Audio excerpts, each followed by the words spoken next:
तो दोस्तों एक बेहद ही खूबसूरत लड़की होती है जिसकी शादी बहुत धूमधाम से होती है। और शादी हो जाने के बाद जब वह लड़की पहली बार अपने ससुराल जाती है तो रात के समय में उसका पति जब उसके कमरे में जाता है और जाने के बाद जब उसका घूंघट उठाकर जैसे ही हिलाने का कोशिश करता है तब तक दोस्तों उसको अपनी दुल्हन में कुछ ऐसा चीज दिख जाता है जिसके बाद दोस्तों वह देखकर दंग रह जाता है। तो दोस्तों आखिरकार जो दूल्हा था वो अपनी दुल्हनिया के अंदर ऐसा कौन सा चीज देख लेता है जिसके बाद वह काफी परेशान हो जाता है। तो दोस्तों यदि आप लोग इस कहानी के पूरे घटनाक्रम के विषय में जानिएगा तो आप लोग भी दंग रह जाइएगा। तो दोस्तों आज की जो कहानी है बहुत ही रोचक और ज्ञानवर्धक होने वाली है। इस कहानी से बहुत कुछ आप लोगों को सीखने और समझने को भी मिलेगा। तो दोस्तों यदि यह कहानी पसंद आए तो प्लीज़ लाइक कर दीजिएगा। यदि चैनल पर नए हो तो चैनल को सब्सक्राइब कर लीजिएगा ताकि मेरा हौसला बढ़ता रहे और मेरा आने वाला नए नए वीडियो आपको मिलता रहे डंके की चोट पे। तो दोस्तों आइए बिना देरी किए स्टार्ट करते हैं। प्रणाम नमस्कार। तो दोस्तों यह कहानी उत्तर बिहार के एक छोटे से गाँव बालाघाट की सच्ची घटना है। एक बेहद ही खूबसूरत लड़की थी। उसकी माँ नहीं थी। माँ का देहांत काफी समय पहले ही हो चुका था। केवल पिता था। वह पिता के साथ ही घर पर रहती थी। जो उसका पिता था वह गांव का एक गरीब किसान था, खेती बाड़ी करता था और वही सब करके वो अपना घर चलाता था। और जो लड़की थी उसका नाम सुनीता था। सुनीता इंटर की पढ़ाई खत्म करके घर पर काफी दिनों से बैठी हुई थी, जिसकी शादी को लेकर उसके पिता को काफी चिंता भी सताने लगा था, क्योंकि जो लड़की का गांव था उस गांव का माहौल कुछ ठीक नहीं था। अक्सर यह सुनने में आता था कि लड़का लड़की भाग गए, चाचा भतीजी को लेकर भाग गया, जिसे सुनकर सुनीता के पिता का धड़कन काफी तेज हो जाता था और उसे हमेशा डर लगा रहता था कि कहीं उसकी बेटी सुनीता भी किसी के साथ फरार ना हो जाए। और दोस्तों जो सुनीता थी वो भी थोड़ा रंगीन मिजाज की लड़की थी।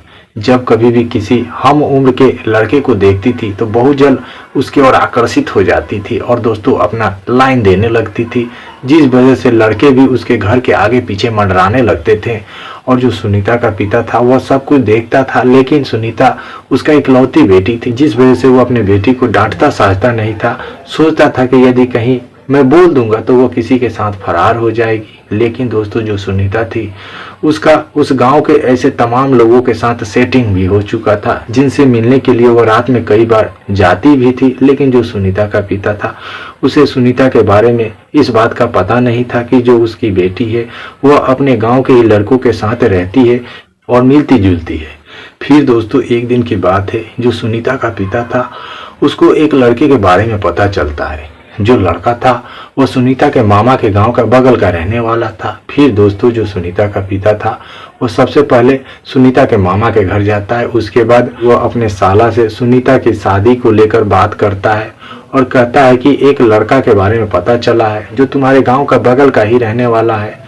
दोस्तों जो लड़का था उसका नाम भोला था और भोला दिल्ली के प्राइवेट कंपनी में काम करता था, अच्छा खासा कमा भी लेता था और उस समय गांव पर आया हुआ था, क्योंकि जो भोला था वो अभी शादी करने की उम्र का हो चुका था, जिस वजह से भोला के माता पिता को भी अब भोला की शादी को लेकर काफी चिंता सताने लगा था।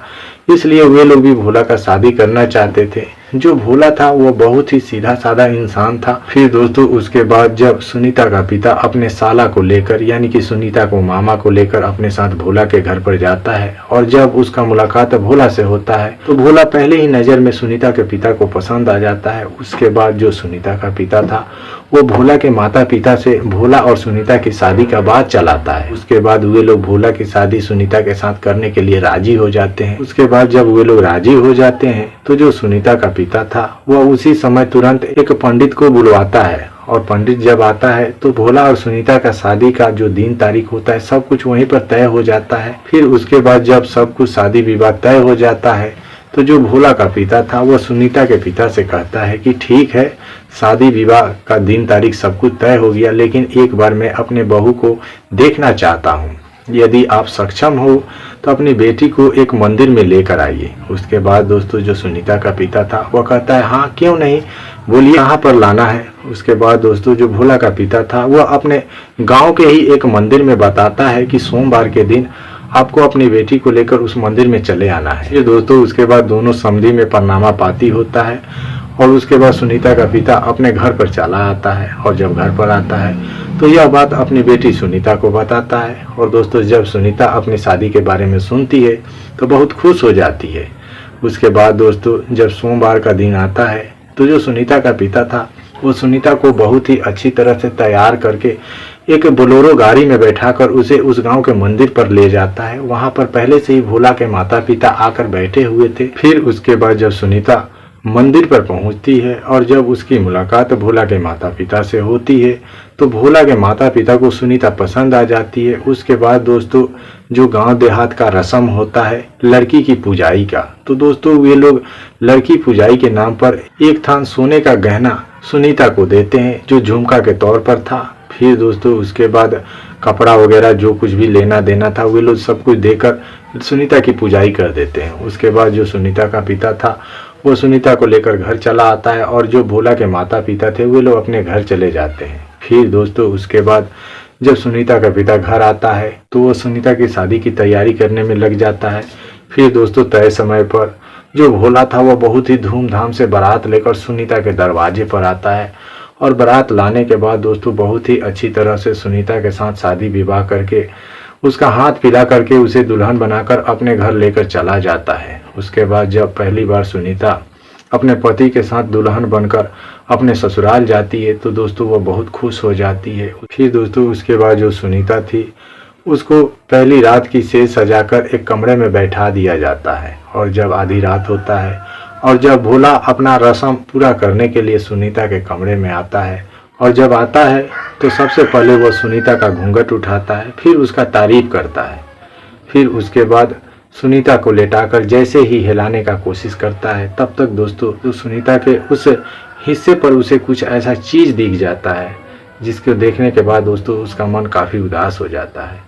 उसके बाद दोस्तों जो सुनीता थी वो भोला से कहने लगती है कि क्या हुआ भोला, तुम तो हिलाने जा रहा था लेकिन मैं देख रही हूँ कि तुम उदास बैठ गया, क्या मैं तुम्हें पसंद नहीं हूँ। उसके बाद जो भोला था वो सुनीता से कहता है नहीं ऐसा कोई बात नहीं है, शकल सूरत में तो तुम बहुत खूबसूरत हो लेकिन तुम में एक चीज़ की कमी है। तो जो सुनीता थी वो भोला से पूछने लगती है कि अरे भोला ऐसा क्या चीज़ तुमने देख लिया, मेरे अंदर ऐसी किस चीज़ की कमी है। तो भोला जो था वो बताने लगता है कि तुम्हारे जो शरीर का हिस्सा है उस हिस्से पर किसी लड़के का नाम गुदवाया गया है।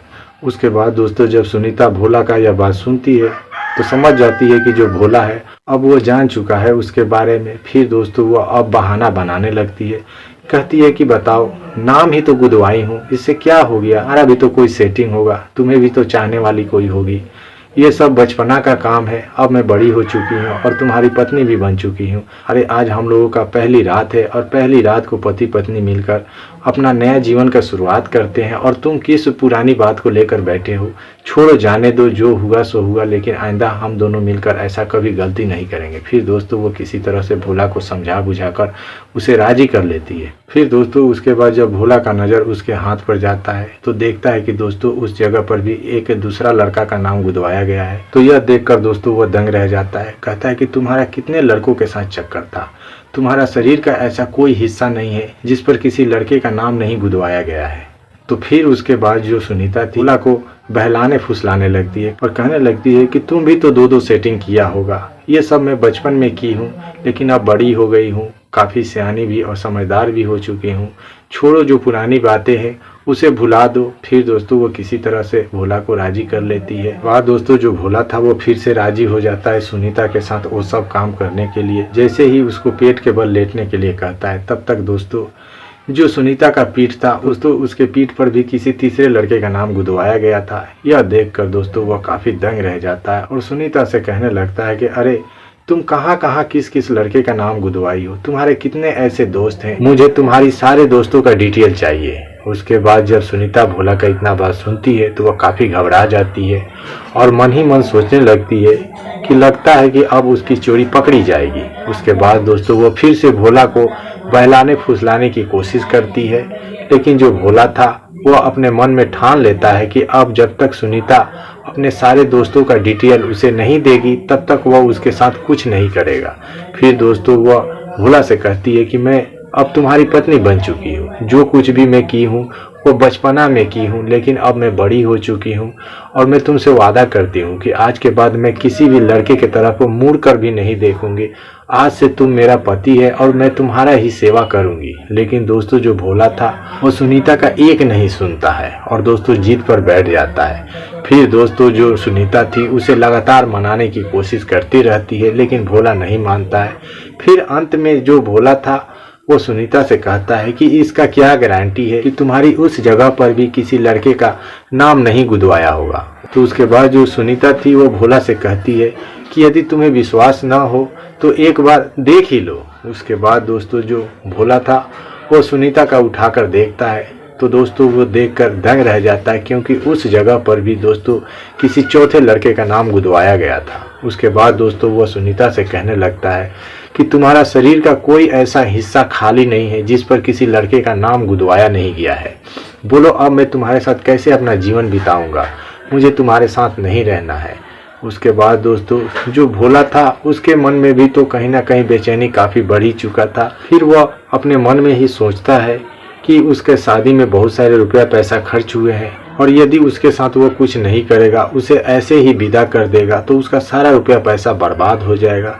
इसलिए सोचता है कि क्यों नहीं मैं भी एक बार ट्राई ही मार लूँ। उसके बाद दोस्तों जो भोला था वो सुनीता के साथ मनोरंजन करता है और उसका जो भी अपना इच्छा था वो सब पूरा कर लेता है। उसके बाद जब सुबह होता है तो भोला सुनीता के पिता के पास फ़ोन कॉल लगाकर सुनीता के बारे में सब कुछ बता देता है। उसके बाद दोस्तों जब सुनीता के पिता को सुनीता के इस बारे में पता चलता है तो सुनीता का पिता का दिल टूट जाता है और वह उसी समय सुनीता के ससुराल आता है। और आने के बाद दोस्तों सुनीता के ससुराल वालों से माफ़ी मांगने लगता है। कहता है कि मुझे नहीं पता था कि मेरी बेटी इस प्रकार की है, मुझे थोड़ा बहुत मालूम था कि मेरी बेटी किसी लड़के से बात करती है, लेकिन इसके बारे में पता नहीं था कि वह अपने शरीर के सभी जगहों पर किसी अन्य लड़के का नाम गुदवा रखी है। फिर दोस्तों उसके बाद एक छोटा मोटा आपस में ही पंचायती होता है और उस पंचायती में जो लोग थे यह आदेश करते हैं कि जो भोला है उसे सुनीता के साथ नहीं रहना है, इसलिए आप अपनी बेटी सुनीता को आप अपने घर लेकर जाइए।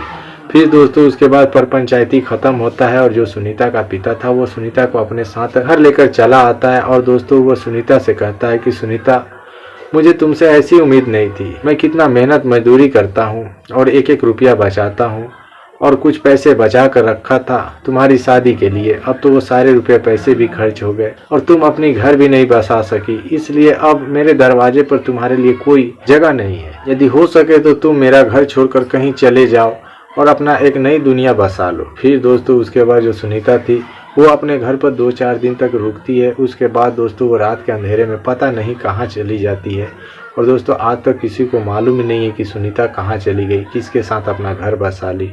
तो दोस्तों यह थी एक अनसुनी कहानी जिसको मैं आप लोगों के सामने प्रकट करने की कोशिश किया हूँ। तो दोस्तों यह कहानी आप लोगों को कैसी लगी, यदि अच्छी लगी हो तो कमेंट बॉक्स में अपनी राय अवश्य दीजिएगा। और हाँ दोस्तों इस कहानी को बताने का मेरा मकसद किसी के दिल को दुखाना या परेशान करना नहीं था, केवल यह मैं समाज को जागरूक और सचेत करने के उद्देश्य से बताया हूँ ताकि समाज के उन लोगों को पता चले कि किसी का भी जिंदगी बर्बाद करने से कोई फायदा नहीं है। जब कोई लड़की उस रास्ते का है और उसका चक्कर अन्य लड़कों के साथ है तो उसके मन मुताबिक ही उसका शादी कर देने में ही भलाई है, वरना किसी सीधे साधा लड़का का जीवन बर्बाद करने से क्या फ़ायदा है। तो दोस्तों आज का जो कहानी का बताने का मेरा मकसद था यही था। और अब मुझे दीजिए इजाज़त, मैं फिर मिलता हूँ कल एक नए टॉपिक के साथ। तब तक के लिए जय हिंद, जय भारत।